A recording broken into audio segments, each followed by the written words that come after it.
Ito ang mainit na balita ngayon. Ba't pa ako mag-issue ng sulat ng ganon? Sasabihin ko, hindi ko ba magkain yung OGCC? Senador Idol Raffy Tulfo, hindi napigilan ang sarili at kumulo ang dugo sa galit dahil sa natuklasang pandaraya ng mga opisyal ng PCSO. Sa pagdinig ng Senate Subcommittee on Ways and Means, ginisa at binanatan ni Senador Raffy Tulfo si PCSO General Manager Robles. Natuklasan kasi na ang iluto ng PCSO ay hindi pa inaprubahan ni Pangulong Bongbong Marcos. Sinasabi rito, pag online, kailangan may permiso mula sa OP. Online po yung iloto. Sana po, kumuha kayo ng permiso sa Office of the President. Binaypas niyo po yung OP sa proyektong ito. Number 1 violation po yun. Mr. Chairman, assuming that is correct, we are just on a test run po. We have to test this before having it approved. Kasi po, it would look, kung hindi naman po gumagana, pag naunaw naman po yung approval, ay medyo mahirap din naman po yan. So we have to be very clear, this is on a test run. Exactly, precisely, definitely, absolutely, you're right. Pero, bago ka mag-test run, you should secure permission from the OP before any move whatsoever.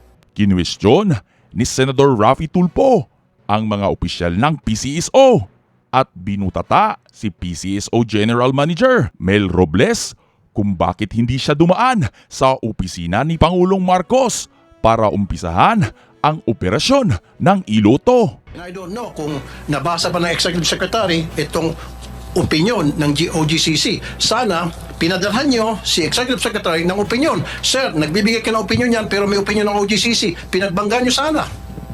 Siguro baka hindi siguro nabasa ito ng Executive Secretary kasi kung nabasa ito ni ES, then he might not have issued that kind of letter. Kasi kung ako sa Executive Secretary at pinabasa mo sa akin to, ba't pa ako mag-issue ng sulat ng ganon? Sasabihin ko, hindi ko ba magkain yung OGCC?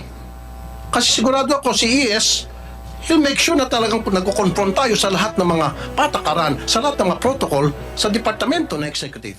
Mas lalo pang uminit ang sagutan sa Senado dahil sa paliwanag ni Robles na hindi pa kailangang humingi ng permiso sa Pangulo para sa online na pagtataya kasi ayon sa kanya, nasa trial stage pa lamang di umano ang iloto. Pero nabisto ni Idol Raffy Tulfo ang isa pang kahinahinala dahil bukod sa wala itong permiso ay lumabas din sa pagdinig na batay sa abiso ng OGCC, ang test run para sa iloto ay dapat 6 na buwan lamang at hindi 1 taon at natuklasan pa na may komisyon ang system provider ng iloto kahit nasa trial stage pa lamang ito. So ano nangyari po doon na Miss Xavier doon sa 2000 na Sarado na po sila lahat. Sarado na po lahat yung ano. Yun nga po yung humihingi sila ng tulong sa akin na kung maaari po na mabigyan sila ng chance na makapagbukas ulit. Ang problema po, wala po talagang available na machine. Sabi po ng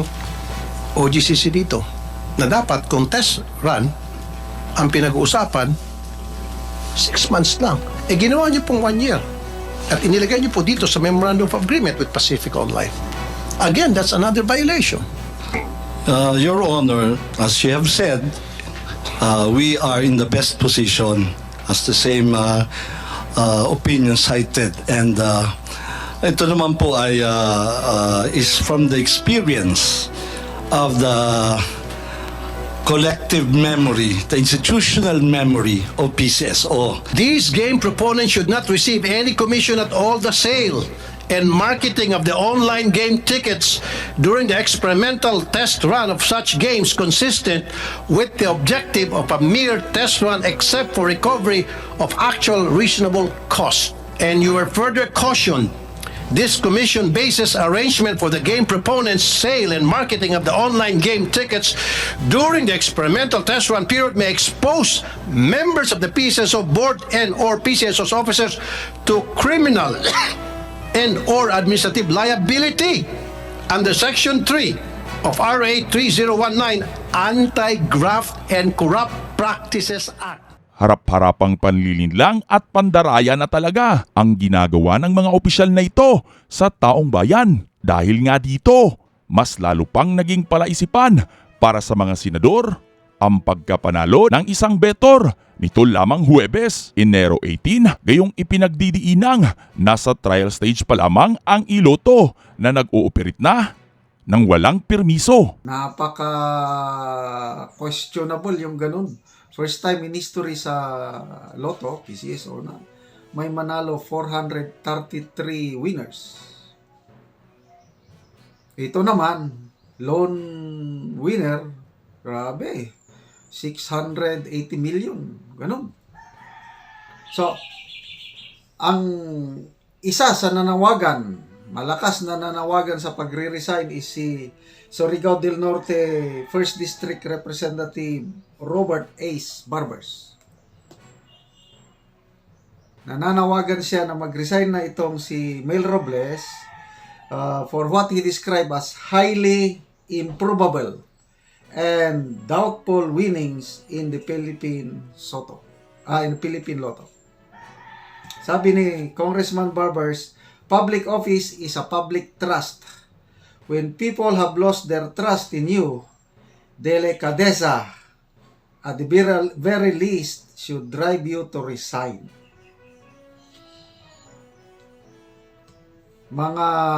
Sino pa narinig ko? Si Attorney Harry Roque.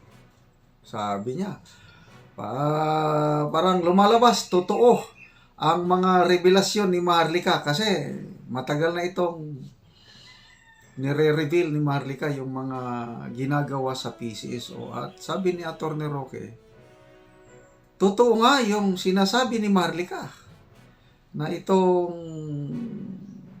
pera sa PCSO, yun na lang. Sunod-sunod na pinapanalunan ng questionable na mga tao. Okay lang sana kung ang nananalo yung legitimate mga beto. So ang biktima nito ay ang mga millions, karamihan dito, mga pobreng Pilipino na pumipila sa loto every may draw na umaasa na mananalo. Ng mga previous administration, wala man akong matandaanan na medyo ganitong iskandalo sa PCSO. Maganda man noong una. Kayo, may matandaanan ba kayong ano? Wala akong, yung mga previous presidents.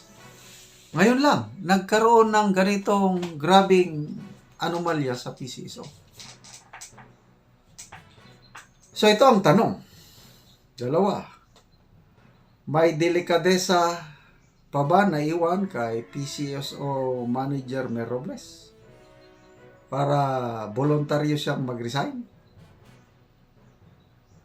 Ano sa tingin nyo? Magre-resign ba? Another question is, itong ating gobyerno, yung appointing authority. Kung hindi mag-resign, at ito, lantaran na